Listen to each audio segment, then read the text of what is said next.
kita nggak mungkin bisa bicara, nggak mungkin bisa menulis sebelum kita mendengar dan membaca. Setuju? Jadi perjalanan hidup saya agak lompat-lompat. Saya belajar teknik sipil, saya belajar hukum, terus saya belajar manajemen. Ada nggak yang bisa jelasin sekolah manajemen itu sekolah apa sih? Yang belum bicara siapa? Sekolah manajemen sekolah apa sih?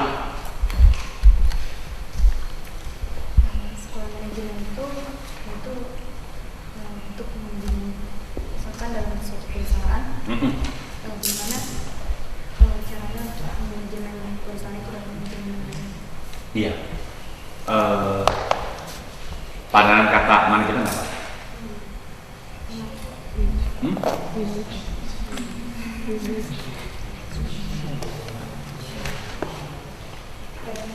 Iya, padanan katanya manajemen apa?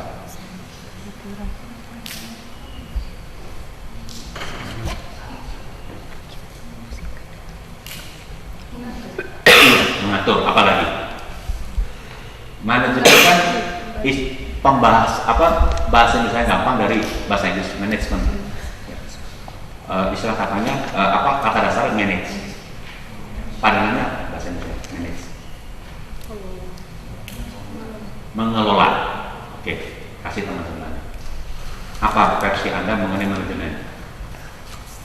Manajemen artinya dia mengatur. Ya, kalau dari saya manajemen itu mengatur, mengelola segala sesuatu yang ada dalam perusahaannya, baik itu keuangannya, kemudian sistem yang ada di dalamnya, semua dia diatur sedemikian baiknya, sedemikian sistematisnya sehingga terorganisasi dengan baik. Oke, jadi manajemen membutuhkan sistematika, organisasi, ide dengan tujuan perusahaan itu berjalan lebih baik. Target perusahaan itu biasanya apa? Hasil sukses. Sukses, definisi perusahaan apa? Keuntungan per tahun, jelas. Jadi kalau pengurus perusahaan, direksi dikasih jabatan manajerial, ditargetkan keuntungan per tahunnya ya. Sama nggak dengan ilmu hukum? Ilmu hukum juga kan mengatur, mengelola, betul kan? Sistematika. Ada nggak ahli hukum yang tidak sistematis cara berpikirnya? Nggak ada ya. Apa bedanya sama ilmu hukum dong kalau gitu? Ilmu hukum dia berkenaan dengan peraturan. Jadi ide-ide yang dipikirkan oleh seseorang dituangkan dalam aturan, dan aturan itu yang mengarahkan manusia berjalan teratur tanpa sehingga tidak ada yang menjalankan pola pikirnya dengan kepentingannya sendiri, tetapi dengan tujuan bersama. Oke, ini enak didengarnya. Coba diulangi. Yang lain nanti saya tanya tuh yang ketawa. Boleh. Ya, jadi bedanya orang hukum dari manajemen tadi, hukum itu pola ide seseorang dituangkan dalam aturan, di mana aturan itu digunakan untuk mengatur seseorang, mengatur orang banyak agar tidak berjalan seenak dirinya, tapi mementingkan kepentingan bersama. Oke, kalau manajemen? Sama, tapi dia lebih kepada tujuan perusahaan itu sendiri. Apakah manajemen melulu bicara tentang perusahaan, tentang korporasi? Bagaimana dengan manajemen diri? Apa sih pengertiannya manajemen diri? Misalnya kita bilang he can manage his life very well. Nah, kalau kita bilang begitu, persepsi apa yang ada di kepala kita tentang orang itu? Dia memimpin dirinya sendiri. Dia bisa memimpin diri sendiri. Mengarahkan dirinya untuk melakukan yang baik sesuai apa yang menjadi tujuan dia, yang ingin dia capai, visi-visi dia, tujuan akhir daripada dia. Oke. Apa lagi? He can manage his time well.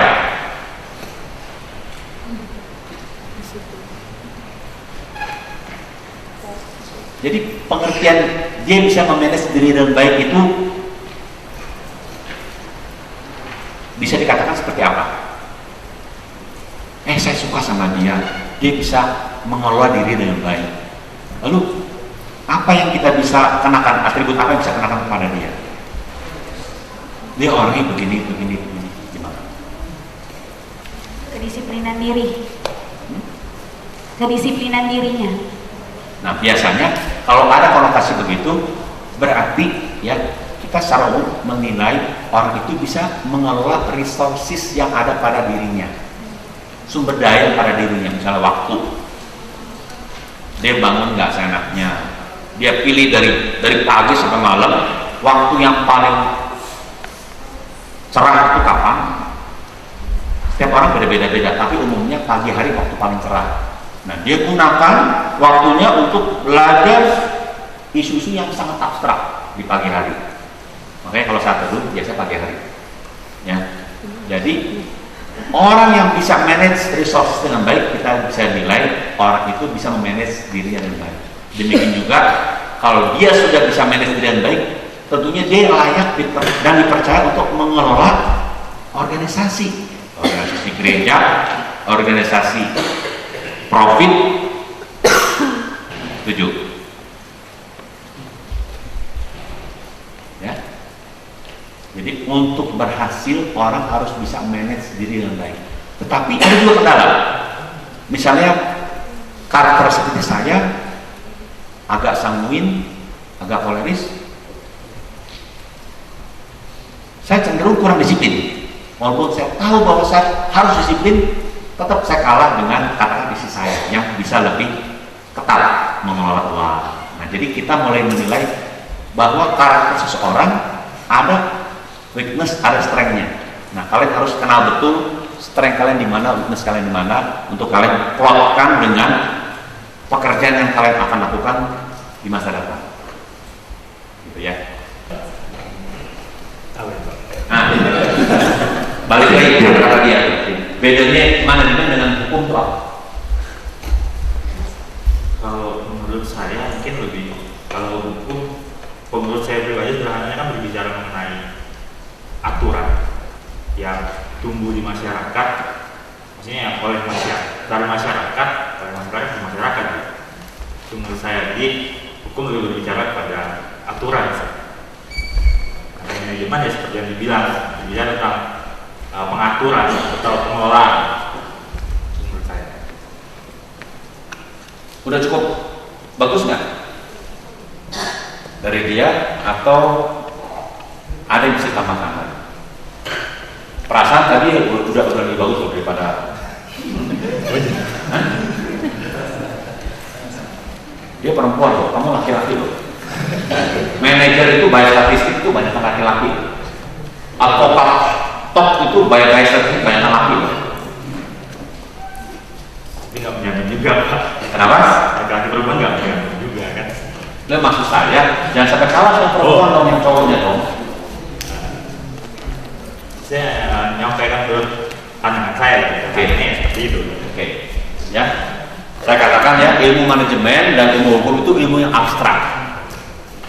Memang memahami itu nggak gampang, karena kalau kalian ketahui ya, ilmu hukum itu baru mulai kelihatan nilai tambahnya buat kalian mungkin pada usia kalian di 35 atau 40. Sama juga ilmu manajemen biasanya baru memperlihatkan keunggulannya pada saat kalian usianya sudah 35. Pada saat usia masih muda di bawah 30, biasanya kalian cuma jadi pesuruh. Disuruh riset, disuruh terjemahin, disuruh baca peraturan, interpreting the rules. Ya, jadi kalau kalian menjadi lawyer, Bang Haris, kerjanya gitu tuh selama 10 tahun pertama setelah lulus. Bosan nggak kira-kira kerjaan gitu? Bosan nggak? Saya bosan karena artinya kita cuma disuruh, kita tidak mempunyai kebebasan untuk mengekspresikan, menerapkan pelajaran-pelajaran yang sudah didapatkan selama kuliah. Jadi masih mau? Cita-citanya jadi apa? Hakim. Hah? Hakim. Mau jadi hakim? Hakim juga sama membosankan loh. The first 10 years itu bengongin aja tuh, peraturan, catetin, riset peraturan. Mungkin 5 tahun pertama, coba saya nggak pernah jadi hakim, coba tanya. Hakim itu 5 tahun pertama ngapain nih kerjain biasanya? Pada dia. 5 tahun pertama. Iya, dalam karir hakim. Administrasi peradilan. Maksudnya apa tuh administrasi peradilan? Dia melihat panitera kerjanya apa, hakim kerjanya apa, terus perkara perdata bagaimana prosedurnya. Memang itu penting diketahui oleh hakim. Di mana titik pentingnya? Hukum acara perdata, acara pidana, hukum acara tun, baik semua agama juga. Prosedur permohonan tuh dia harus paham. Lo bukannya udah belajar di kampus? Emang nggak cukup belajar di kampus? Nah itu dia masih kontrol. Jadi nggak cukup belajar di kampus? Nggak cukup. Nah, siapa yang mau jadi hakim? Tahan nggak 5 tahun nggak pegang kasus tuh? Harus ngawasin panitera kerjanya ngapain, bagaimana proses putusan dibuat. Kalau saya mungkin menjadi hakim, pengetahuan saya butuh proses. Kalau 5 tahun mungkin saya akan bertahan karena saya merasa juga bahwa menjadi hakim secara langsung mungkin saya tidak akan mampu karena materi bahan-bahan kuliah yang kita dapatkan di kampus menurut saya itu tidak cukup karena praktek-praktek di kampus itu tidak terlalu mata kuliahnya SKS itu cuma sedikit, kebanyakan teori. Oke. Nah, kebetulan kan mau jadi hakim. Kenapa pengen jadi hakim, Bang? Karena saya merasa bahwa cita-cita hakim itu adalah cita-cita yang sangat mulia. Tujuannya yaitu saya merasa bahwa hakim-hakim di Indonesia sekarang banyak yang tidak menjadikan maksudnya banyak yang tidak memiliki tujuan yang sebenarnya. Susah untuk menjadi hakim di era zaman sekarang ini yang tidak mau berkompromi. Jadi kalau jadi hakim nggak ada kompromi nih? Atau gimana maksudnya? Kalau pengen jadi hakim kan tidak mau jadi hakim yang kebanyakan. Jadi mau menjadi hakim yang khusus, punya keistimewaan. Betul? Ya, Apa keistimewaan? Keistimewaannya saya mau menjadi hakim yang berbeda dengan hakim yang lain. Saya bercita-cita menjadi hakim yang jujur, taat akan Tuhan, dan bisa memberikan keadilan kepada masyarakat. Amin. Bajunya beda warna. Baju merah dong. Jangan hitam. Ini bagus ya cita-citanya ya. Semoga tidak luntur dimakan zaman ya. Ya. Tetapi poin yang saya mau sampaikan ya, cita-cita itu hal yang baik, tapi proses Anda melangkah itu Anda harus memiliki sikap yang sungguh-sungguh. Ya. Semua sikap yang positif itu harus Anda miliki. Ya. Kalau Anda ingin berbeda dari yang lain, Anda harus memiliki sikap yang berbeda, sikap yang khusus, sikap yang unggulan. Ya, oke. Terus 7 menit lagi. Gimana nih? Dibatasin. Oke, boleh. Ya udah, lanjut lagi. Ya, jadi teman-teman, saya pengalamannya diverse ya. Saya menangani perkara ke pengadilan juga, tapi juga saya bantu proyek-proyek juga PENAS membuat kajian-kajian hukum dalam rangka pengembangan ekonomi daerah atau juga dalam rangka mengembangkan kerjasama pemerintah dan swasta. Gitu.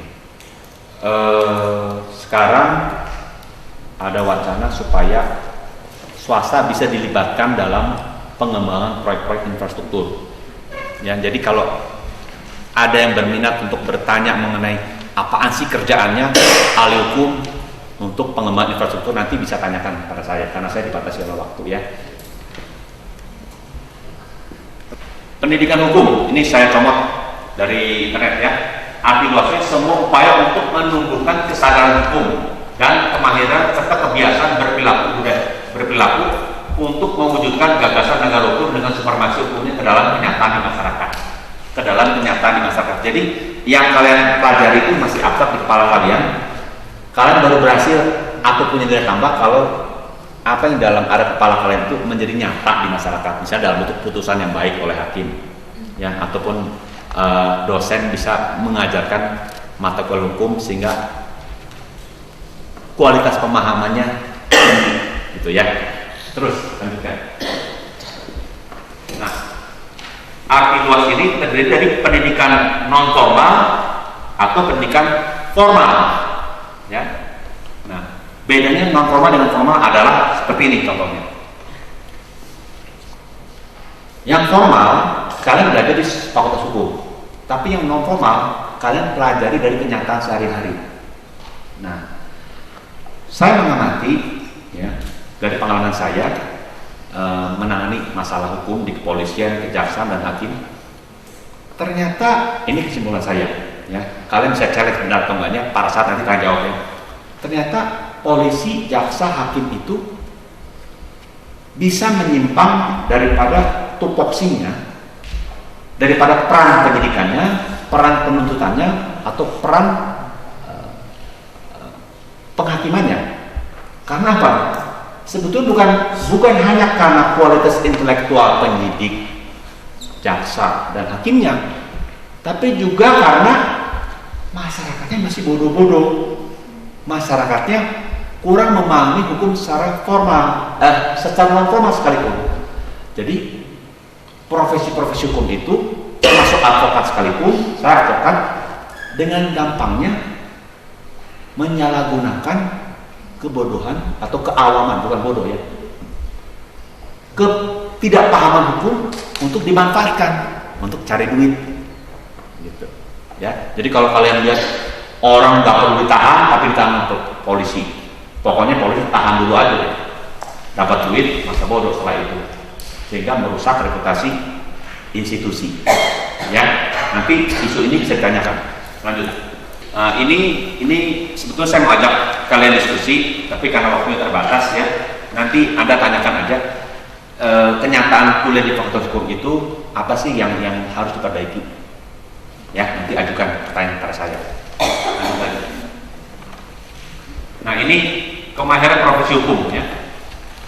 Ada terbagi dua, kemahiran yuridikal, ada kemahiran intelektual dan personal. Nah, kemahiran yuridikal itu teknis legalnya. Kalau misalnya tukang kayu, ya, tahu cara menggergaji, ya. Nah, teknis hukum ini kalian harus memiliki kemampuan mengumpulkan legal material. Carinya di mana, ya. Kemudian yang penting kemahiran intelektual dan personal, ya. Kalau kalian lihat, ya, hampir semua kemahiran intelektual dan personal itu mengacu kepada kemampuan kalian berkomunikasi, ya. Jadi kalau saya perhatikan ada 1-2 tadi, ya, yang tidak berani mengungkap pendapat, menurut saya itu masalah komunikasi, ya. Ahli hukum harus ahli dalam komunikasi, ya. Oke, lanjutkan. Nah, ini, ya, apa peran dan tantangan urusan hukum? Misalnya kalau kalian suka ngurusin uang, bisa terjadi industri perbankan dan keuangan. Apa sih kerjaannya? Nah, saya secara umum saya jelaskan, bank itu adalah mediator. Ada orang yang punya uang disimpan di bank, uangnya terus dipakai oleh bank itu untuk dipinjamkan kepada yang membutuhkan. Bank mendapat keuntungan dari selisih bunga, gitu ya. Nah, otomatis hubungannya lebih banyak kepada hubungan debitur kreditur. Jadi kalau kalian mau kerja di industri perbankan, keuangan, Anda harus kuasai betul hak kewajiban kreditur, debitur itu apa. Lalu undang-undang apa saja yang mengatur hubungan debitur dengan kreditur, ya.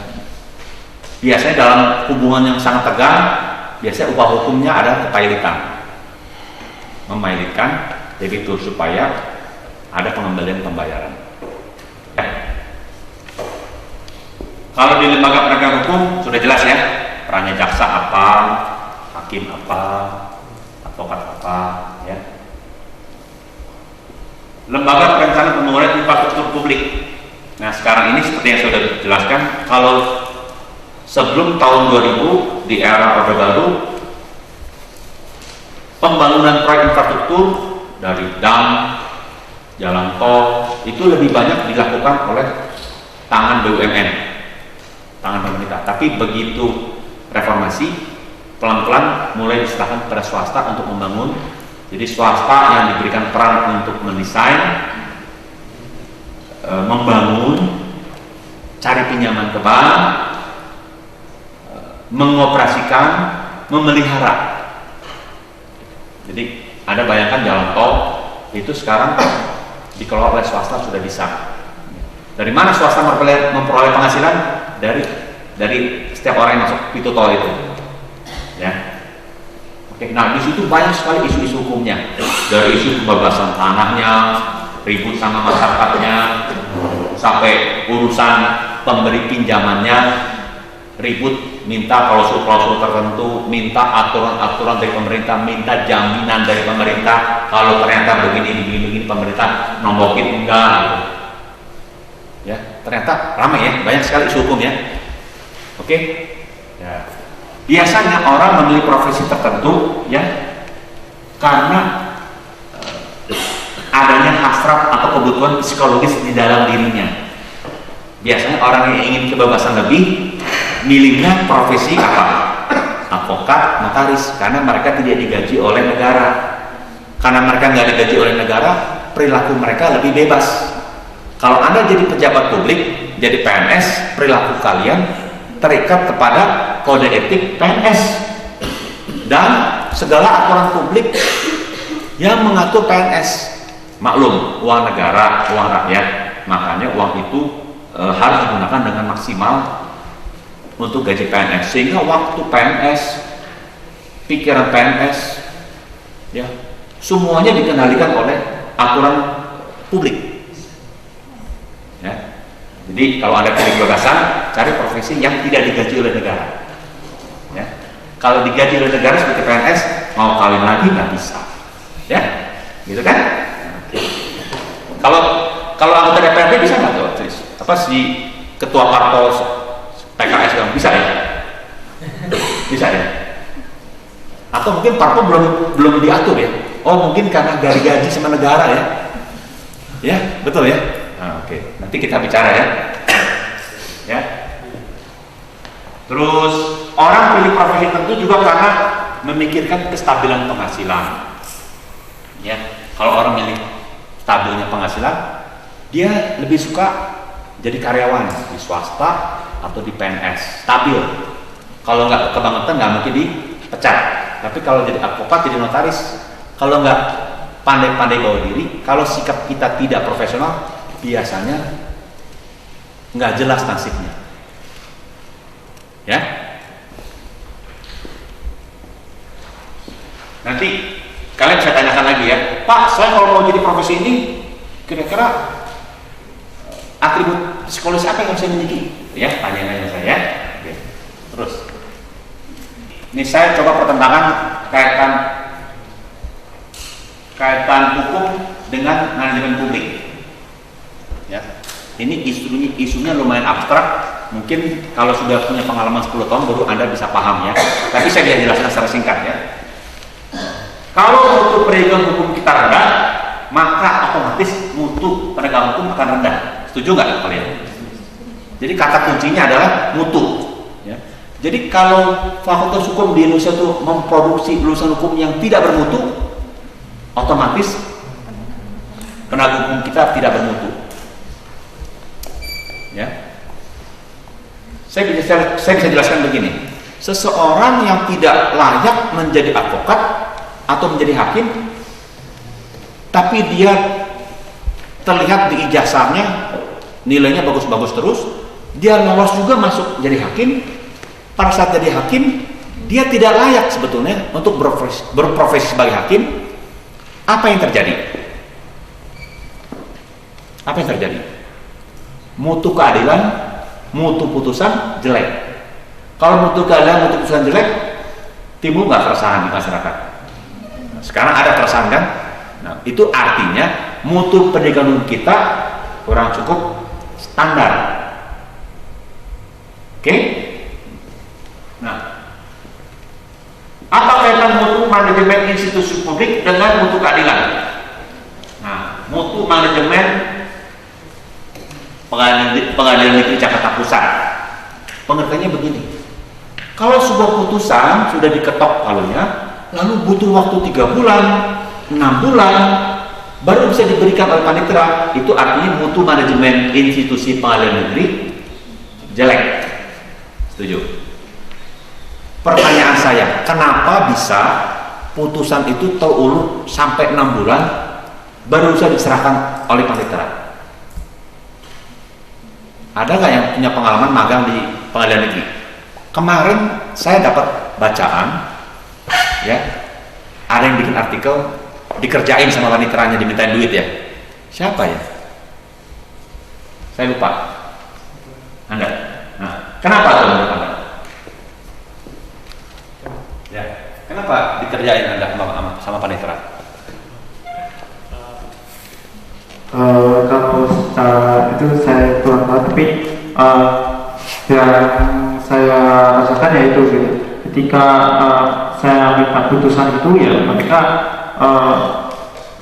meminta uang, jadi ya saya berusaha tidak memberikannya gitu. Kalau yang mungkin kalau dari ketika aku lapor sama ketua paniteranya, ya mereka bilang mereka juga punya anak, punya suami, jadi mereka juga butuh uang, jadi ya itu yang saya dapat dari mereka gitu. Oh, bisa nggak saya simpulkan bahwa panitera itu minta duit tanpa tanda terima gitu? Bisa. Terus alasan panitera karena gue punya anak nih, gitu nggak? Ya seperti itu jawaban mereka, tapi saya tidak bersama. Oke. Apakah ini kita bisa artikan bahwa panitera itu gajinya kecil secara formal sehingga dia harus minta tambahan penghasilan dari pencari keadilan? Anda setuju mana? Pengadilan dari pejabat paling atas sampai bawah sama sekali tidak boleh terima uang, atau boleh ngutip-ngutip uang begitu? Anda lebih pilih mana? Ya? Coba daripada mengantri, coba siapa yang mau volunteer?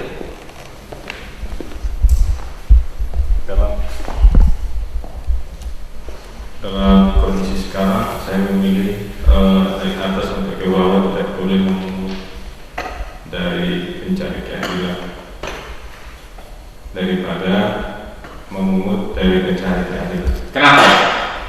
Alasannya bahwa masing-masing sudah diberikan haknya sesuai dengan kondisinya masing-masing, kondisi daerahnya gitu. Oke.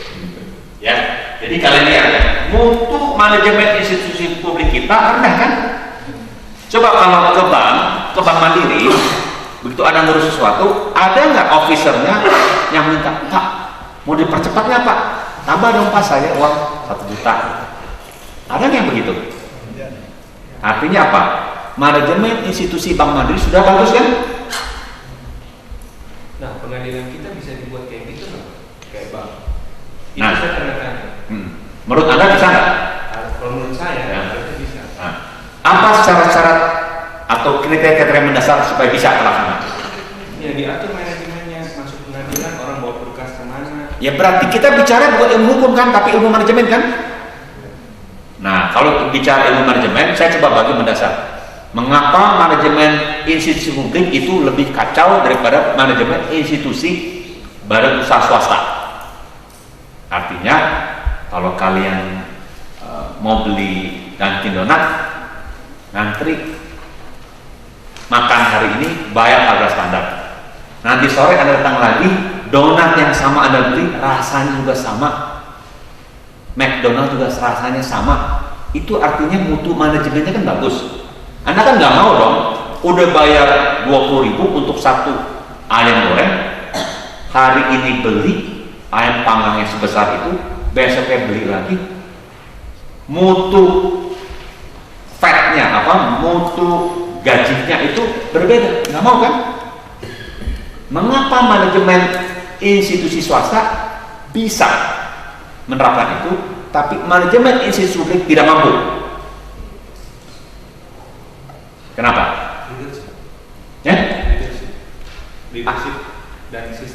Apakah Anda bilang leader-leader di badan usaha swasta lebih baik daripada leader-leader di badan di institusi publik? Mereka lebih baik karena dibangun sistem juga. Sistemnya ada. Bagaimana kalau saya bilang? Karena manajemen institusi swasta itu sistem penggajian jelas, insentif disinsentifnya jelas. Ya, maksudnya di dalamnya itu yang saya sebut baik itu. Berarti kita simpulkan sementara sistem insentif disinsentifnya jelas. Kalau kita ke pengadilan, si Mas ini tanya, terus dia bawa teman-temannya demo, tempel di dinding-dinding yang bersihkan pengadilan dari kutipan-kutipan gitu. Ada yang dengerin nggak ucapan itu? Ada nggak yang dengerin? Nggak ada yang dengerin kan? EGP semua kan? Nah. Bandingkan yang terhadap institusi swasta. Kalau McDonald melakukan hal itu, apa akibat terburuk buat si McDonald? Rugi. Dia tidak bisa compete, tidak bisa bersaing sama badan usaha yang lainnya karena ada McDonald, ada KFC, ada barang substitusi yang lainnya. Setelah kalau pengadilan, kalau Anda ngurus pengadilan di Jakarta Pusat, mereka punya hak monopoli. Kalau orang ini datang lagi, cuekin aja nih. Akhirnya dipersulit dia. Itulah sebabnya maka Anda melihat, Anda bisa berkomentar bahwa ada mafia pengadilan. Mafia pengadilan itu gara-gara ada advokat, ada jaksa, ada hakim. Kelihatannya walaupun diposisikan secara undang-undang itu untuk saling koreksi, saling check and balance, tapi malah saling berkolusi dengan korban pencari keadilan. Pencari keadilan uangnya habis, advokat, jaksa, sama hakim tambah makmur. Berarti apa? Persoalannya bukan hukum kan, tapi masalah manajemen institusi publik. Nanti saya akan bahas ya, karena saya dibatasi oleh waktu. Bagaimana institusi publik itu harus dimanage dengan lebih baik. Apa resources required-nya? Apa sumber daya yang dibutuhkan? Saran apa yang dibutuhkan supaya manajemen institusi publiknya itu bisa berkinerja kinclong sama seperti McDonald.